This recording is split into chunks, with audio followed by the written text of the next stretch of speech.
हमसे जुड़े रहने के लिए हमारे channel Arun Kumar Shukla science tech को सब्सक्राइब करें। न्यू अपडेट्स पाने के लिए बेल को दबाएं और ग्रुप चैट और क्वेश्चन पूछने के लिए दिए गए नंबर पर मैसेज करें।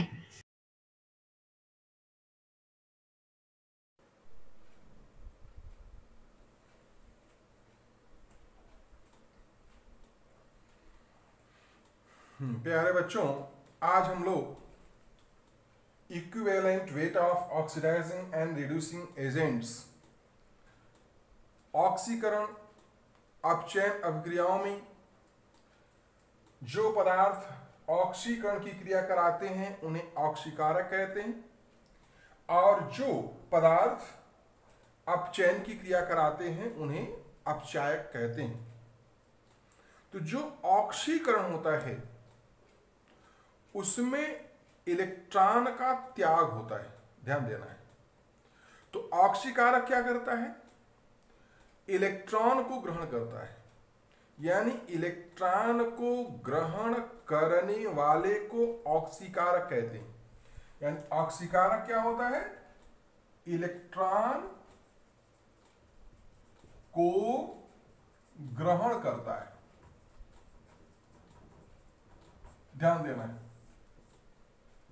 और जो अपचायक होता है वो क्या करता है? इलेक्ट्रॉन का त्याग करता है, यानी इलेक्ट्रॉन देता है। ये चीज ध्यान में रखना चाहिए। तो बच्चों, कोई भी अगर ऑक्सीकरण अपचयन क्रिया हो रही है तो उसमें ऑक्सीकारक कितने इलेक्ट्रॉनों को ग्रहण करता है अथवा अपचायक कितने इलेक्ट्रॉन का त्याग करता है, ये ध्यान रखना होगा कि ये एक परमाणु अणु द्वारा, एक परमाणु या एक अणु द्वारा हो सकता है कि ऑक्सीकारक या अपचायक अणु के रूप में हो या परमाणु के रूप में हो। तो अगर एक अणु द्वारा जितना इलेक्ट्रॉन का ग्रहण होता है अथवा जितने इलेक्ट्रॉन का त्याग होता है वो अगर हमको पता चल जाए तो हम लोग ऑक्सीकारकों एवं अपचायकों के तुल्यांकी भार आसानी से ज्ञात कर लेते हैं। और इसके लिए सूत्र क्या होता है? ऑक्सीकारकों या अपचायकों का तुल्यांकी भार बराबर ऑक्सीकारक या अपचायक का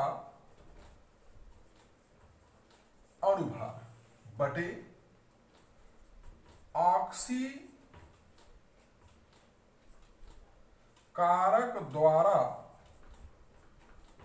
ग्रहण किए गए या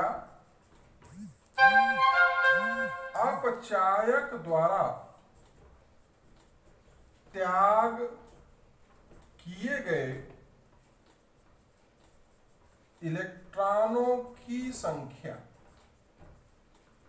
अगर ये चीज हमको पता हो जाए तो हम आसानी से किसी भी ऑक्सीकारक या अपचायक के तुल्यांकी भार की गणना कर सकते हैं। अब आइए कुछ उदाहरण देखते हैं। जैसे बच्चों, जो कुछ ऑक्सीकारक हैं जो प्रयोग में लाए जाते हैं सामान्यतया, वो कौन कौन से हैं? तो कुछ ऑक्सी कारक हैं जैसे KMnO4, जैसे K2Cr2O7, HNO3 etc. ये सभी ऑक्सी कारक हैं।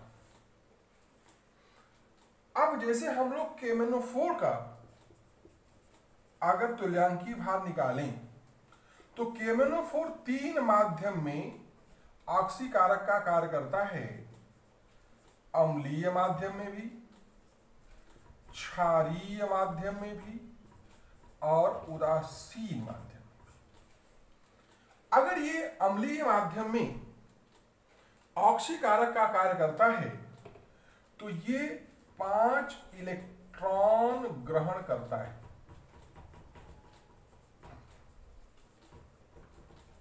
प्रति अणु, ध्यान देना, प्रति अणु।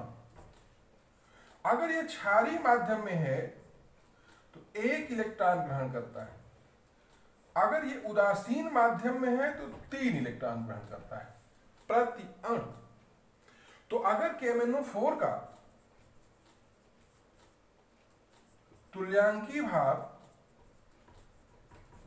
हम लोग अम्लीय माध्यम में निकालें तो कितना हो जाएगा? KMnO4 का अणु भार, तो KMnO4 का अणु भार बटे कितना? 5। तो यहां इसका होता है 158 बटे 5, यानी 5 तिहाई 15, 31.6। कितना आ गया? 31.6। अगर हम लोग क्षारीय माध्यम में करते हैं KMnO4 का, तब कितना हो जाएगा? तो KMnO4 का तुल्यांकी भार किस माध्यम में? क्षारीय माध्यम में। तो 158 बटे 1 यानी 158, क्योंकि क्षारीय माध्यम में कितने इलेक्ट्रॉन का त्याग ग्रहण करता है? कितने इलेक्ट्रॉन को ग्रहण करता है? सिर्फ 1।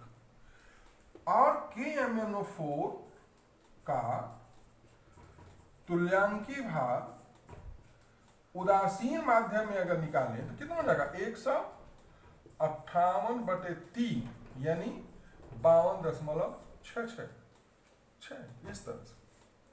तो KMnO4 का 3 तुल्यांकी भार हो गया। अम्लीय माध्यम में 31.6 आया था, क्षारीय माध्यम में 158 और उदासीन माध्यम में कितना आ गया? 52.66। अब दूसरा जो ऑक्सीकारक है वो पोटेशियम परमैंगनेट है, K2Cr2O7। अब ये जो K2Cr2O7 है, यह ऑक्सीकारक का कार्य करता है अम्लीय माध्यम में, तो ये 6 इलेक्ट्रॉन ग्रहण करता है। कितने इलेक्ट्रॉन? 6 इलेक्ट्रॉन। तो इसका जो तुल्यांकी भार होगा, यानी पोटेशियम डाइक्रोमेट का तुल्यांकी भार कैसे निकालेंगे? तो K2Cr2O7 का तुल्यांकी भार बराबर K2Cr2O7 का अणु भार बटे कितना? 6। अब यहां पर इसका जो अणु भार होता है 294.2/6, तो 6 चौक 24, 5 6 9 54 और 10.0 6 3 18 यानी 49.03।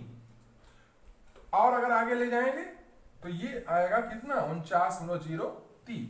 तो K2Cr2O7 का तुल्यांकी भार कितना हो गया? 49.0।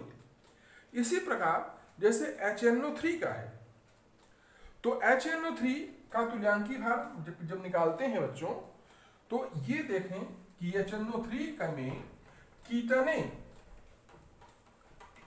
इलेक्ट्रॉन को ग्रहण करता है? तो HNO3 ये 3 इलेक्ट्रॉन ग्रहण करता है। कितना इलेक्ट्रॉन? 3। तो इसका तुल्यांकी भार क्या हो जाएगा? HNO3 का तुल्यांकी भार बराबर HNO3 का अणु भार बटे 3, यानी इसका होता है 63 बटे 3। तो 3 दूना 6, 3 एकम 3, 21, 21। तो HNO3 का तुल्यांकी भार कितना आ जाएगा? 21। अब बच्चों हम लोग कुछ अपचायकों की बात करेंगे कि कुछ अपचायकों का तुल्यांकीय भार कैसे निकालते हैं।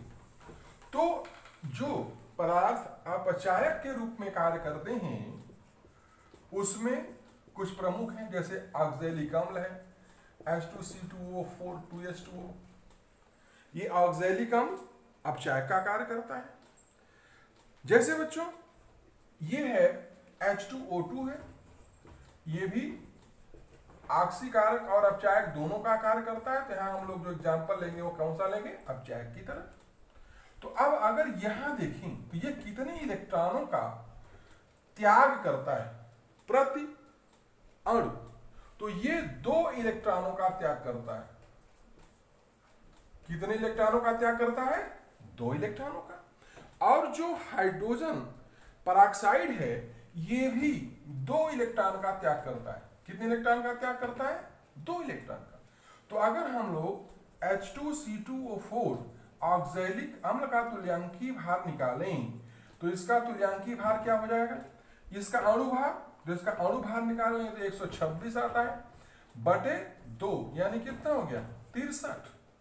इसी तरह से हाइड्रोजन परऑक्साइड का तुल्यांकीय भार कितना होगा, इसका अणु भार यानी 34 बटे 2 यानी कितना 17। तो इस तरह से हम लोग विभिन्न अपचायकों की तुल्यांकीय भार की गणना कर सकते हैं। तो अब ध्यान रहे कि जैसे कोई भी ऑक्सीकरण या अपचयन क्रिया हो रही है तो उसमें जो भाग लेने वाले ऑक्सीकारक या अपचायक हैं वो कितने इलेक्ट्रॉन का त्याग कर रहे हैं अथवा इलेक्ट्रॉन को ग्रहण कर रहे हैं। तो ऑक्सीकारक ग्रहण करता है और अपचायक इलेक्ट्रॉन का त्याग करता है। तो अगर उनकी संख्या मालूम हो जाती है तो हम लोग ऑक्सीकारकों और अपचायकों की तुल्यांकीय भार की गणना आसानी से कर लेते हैं। ठीक है, धन्यवाद।